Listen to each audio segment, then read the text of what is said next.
అన్న మాజీ పార్లమెంట్ సభ్యులు మోదుగుల వేణుగోపాల్ రెడ్డి గారికి, అట్లానే గురజాల మాజీ శాసనసభ్యులు సోదరుడు కాసు మహేష్ రెడ్డి గారికి, వేదిక మీద ఉన్న స్థానిక వినుకొండ ప్రజా ప్రతినిధులు, మండల పార్టీ అధ్యక్షులు, అట్లానే ఇక్కడికి విచ్చేసిన వైఎస్ఆర్ కాంగ్రెస్ పార్టీ నాయకులు, కార్యకర్తలందరికీ కూడా నా హృదయపూర్వక నమస్కారాలు తెలియజేస్తూ ఉన్నా. చాలా సంతోషం. మీ అందరిని చూస్తుంటే ఒకటే గుర్తుకొస్తుంది, ఇది గెలిచిన పార్టీయా ఓడిపోయిన పార్టీయా అని చెప్పి ఈరోజు ఎందుకంటే రెండు భేదాలు ఉంటాయి.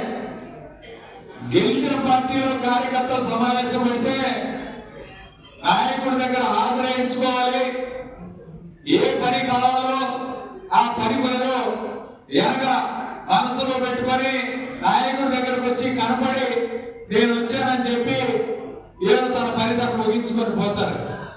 కానీ ప్రతిపక్ష పార్టీలో ఒక కసితో మళ్ళీ బ్రహ్మనాయుడు గారిని మనం వినుకొండ శాసనసభ్యులుగా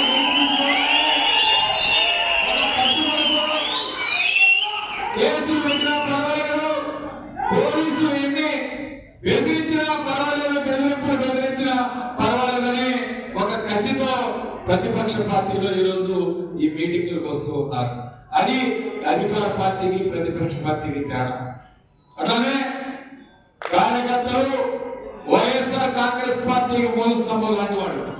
కార్యకర్తలు ఏంటంటే ఏ పార్టీ కూడా లేదు.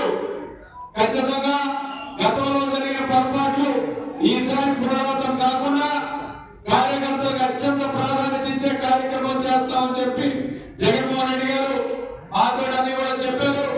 జగన్ 2.0 పరిపాలనలో కార్యకర్తలే రాజు అని చెప్పి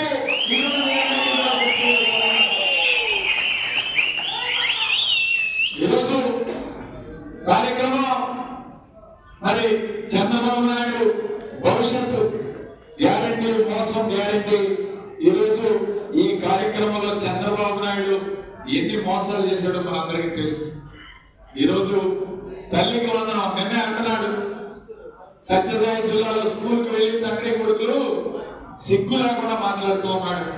తల్లికి వందనం అంట లోకేష్ మనసులో నుంచి పుట్టిన కార్యక్రమం అంట. నిజంగా జనాలు నవ్వుతారు, జనాలు నవ్వుతారు.